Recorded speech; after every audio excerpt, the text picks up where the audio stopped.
Immigration boiled down to two main points today. Trump focused on law and order, and Biden focused on policy. But what about the people on both sides of the border caught in the crosshairs? Our Mireya Villarreal spoke to a woman who's at the front lines of this humanitarian crisis and a deputy who is sounding the alarm about the need for resolution regardless of political affiliation. Cameras trained on President Biden and former President Trump as they visit the Texas southern border, highlighting their own stances on record unauthorized border crossings. But it's the faces of these thousands crammed together, mothers, children, and families here in Eagle Pass, where NGOs are scrambling to provide care. Migrants left in the elements and in limbo, unsure of their future, driven by hope for the American dream. I think NGOs are deeply afraid in Texas. Before this effort here, Texas Governor Greg Abbott sued Annunciation House, a Catholic-led NGO accusing it of human smuggling by providing information on how to apply for asylum, demanding the NGO hand over the identities of migrants it's helped. The organization countersuing on the legality of releasing those records. That hardline stance from the Republican governor worries Carrie Talbot. Honestly, I think it's a political stunt. The state should not be interfering with faith-based charities or other charities that are just trying to help people with food and shelter. Border communities would be in deep trouble without the help of these NGOs. You know, they're just trying to fill the gap here and provide the services that the federal government or state government should be providing. Help Maverick County, which includes Eagle Pass, desperately needs. Yeah, we were very limited in manpower and resources. The sheriff, a native of Eagle Pass, has been at the job for over a decade. We've been almost 3 years now with this problem here.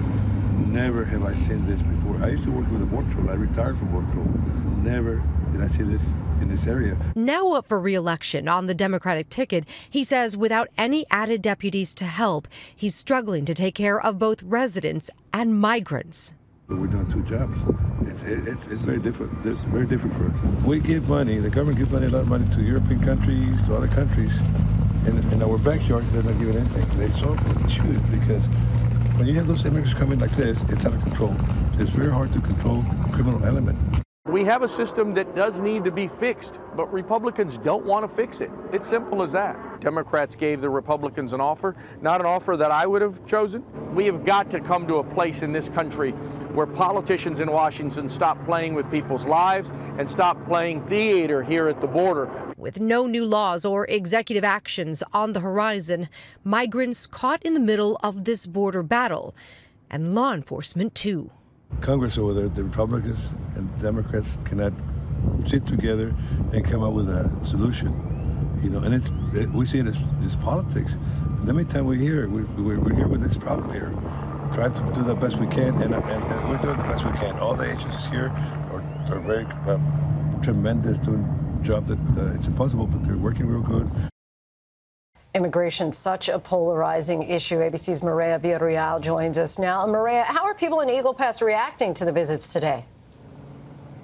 You know, I think we've heard from a lot of people in all sorts of different border communities from the Rio Grande Valley all the way up through Eagle Pass and El Paso. I mean, obviously, I think there was a sense of excitement, right? That not only did you have the president visiting down in the RGV, but then you also had the former president here in Eagle Pass. So, of course, that is exciting for people that live in these areas and don't get those kinds of visitors all that often. But there is still an underlying sense of frustration. Obviously, they know that their communities are a target right now.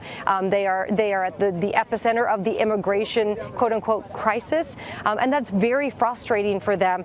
They want answers. They are tired of being the political piñata where you are hit from one side or the other, whether it's Republican or Democrat, hoping to get votes out of continuing to create this issue, make it bigger instead of compromising. So, again, lots of excitement, but also a push to hopefully get people to come to the table and for voters to be heard in that we want compromise, Linsey.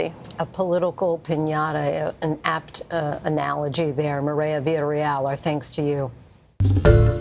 Hi, everyone. George Stephanopoulos here. Thanks for checking out the ABC News YouTube channel. If you'd like to get more videos, show highlights, and watch live event coverage, click on the right over here to subscribe to our channel. And don't forget to download the ABC News app for breaking news alerts. Thanks for watching.